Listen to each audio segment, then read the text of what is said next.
Assalamualaikum warahmatullahi wabarakatuh. Perkenalkan, nama saya Muhammad Ilham Awali dengan NIM terakhir 119. Di sini saya sebagai konselor. Dan saya Fadlullah. Di sini saya sebagai konseling. Permisi Pak Ilham, apakah saya boleh berbicara sebentar? Nah, saya ingin berkonsultasi tentang salah satu murid saya. Tentu Pak Raufik, silahkan duduk. Ada hal apa yang bisa saya bantu? Begini Pak, saya sedang khawatir dengan salah satu anak di kelas yang namanya Nabil. Nabil itu murung, jarang berbicara, dan sering tidak mengerjakan tugas. Padahal biasanya dia aktif dan ceria sekali. Baik, jadi ada perubahan perilaku yang cukup signifikan ya. Sejak kapan Bapak mulai mengajarinya? Sekitar 2 minggu atau 1 mingguan yang lalu Pak. Awalnya saya pikir dia hanya lelah, capek. Tetapi semakin lama justru makin menarik diri. Saya sudah coba menegur dan memotivasi, tetapi dia belum ada perubahan sama sekali. Oh, saya paham, Pak. Situasi seperti ini memang sering muncul di usia sekolah dasar. Nah, inilah mengapa layanan konsultasi dibutuhkan supaya guru dan murid bisa bekerja sama membantu siswa dengan lebih tepat.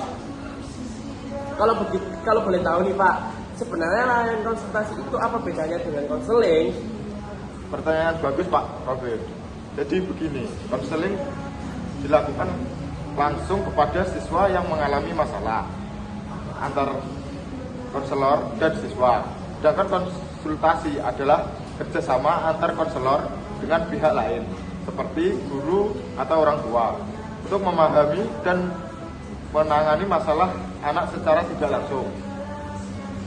Tujuannya agar kita bisa membantu siswa melalui lingkungan terdekatnya. Dalam hal ini guru di sekolah dan orang tua di rumah. Oh begitu. Jadi lewat konsultasi ini saya bisa tahu pendekatan yang tepat untuk Nabil ya Pak? Betul sekali. Konsultasi itu semacam kerjasama profesional yang tujuannya membantu guru dan konselor bergerak searah dalam membantu siswa. Kalau begitu Pak, langkah-langkah konsultasi biasanya seperti apa Pak? Biasanya ada 5 tahapan Pak. Pertama, identifikasi masalah, yaitu memahami apa yang sebenarnya terjadi. Kedua, analisis penyebab dengan memanggil faktor-faktor yang mungkin mempengaruhi perilaku siswa. Yang ketiga, menyusun alternatif solusi. Yang keempat, melaksanakan langkah penanganan. Dan terakhir, evaluasi hasilnya. Nah, berarti sekarang ini kita masih di tahap pertama ya Pak? Ya betul, dari cerita Bapak, kemungkinan ada faktor emosional atau lingkungan yang membuat Nabil berubah. Nanti saya bisa bantu melakukan observasi di kelas untuk melihat langsung perilaku dan interaksinya. Baik Pak. Nah, saya juga bisa menyiapkan catatan kecil harian supaya kita tahu kapan Nabil tampak bersemangat dan kapan ia terlihat murung. Wah, itu bagus sekali. Catatan guru sangat membantu dalam menganalisis pola perilaku anak. Nah, kalau boleh tahu lagi nih Pak, teknik apa saja yang Bapak gunakan dalam proses konsultasi seperti ini? Ada beberapa teknik Pak. Yang pertama, wawancara. Seperti sekarang, untuk mengenali informasi awal. Kedua, observasi untuk melihat kondisi nyata anak di lingkungan sekolah. Yang ketiga, diskusi atau brainstorming agar kita bisa menemukan solusi bersama. Yang keempat, psikoedukasi, yaitu memberikan pemahaman pada guru atau orang tua tentang cara menghadapi anak, dan jika perlu modeling. Saya bisa mencontohkan langsung cara menenangkan anak saat sesuatu suasana hati mereka tidak stabil. Oh, benar sekali ya Pak. Nah, saya baru tahu kalau layanan konsultasi ternyata sistematis dan punya teknik yang jelas.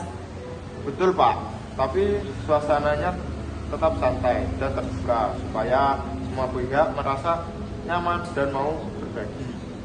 Karena itu, konsultasi bukan sekedar mencari solusi cepat, tetapi membangun pemahaman bersama.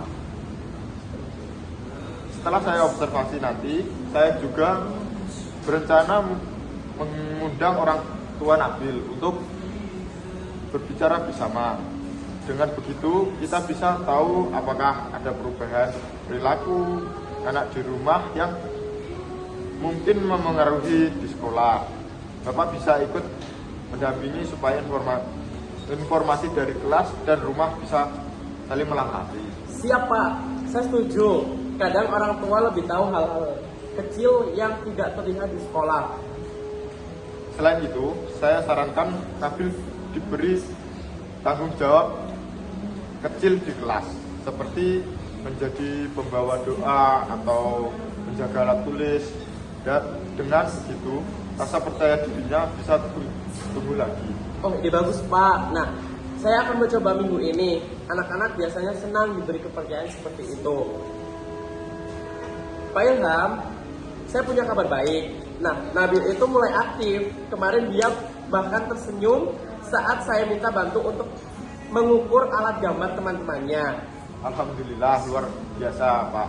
Itu artinya langkah yang kita rancang berhasil. Nah, tahap terakhir dalam layanan konsultasi adalah evaluasi untuk memastikan hasilnya positif dan bisa dipertahankan. Nah, saya merasa banyak belajar dari proses ini Pak. Sekarang saya lebih peka terhadap perubahan kecil perilaku anak dan tahu kapan harus meminta bantuan ke konselor. Itu hebat Pak.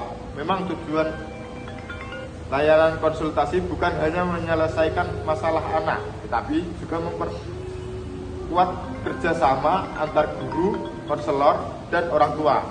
Kalau komunikasi tiga pihak ini lancar, anak akan tumbuh lebih bahagia dan percaya diri.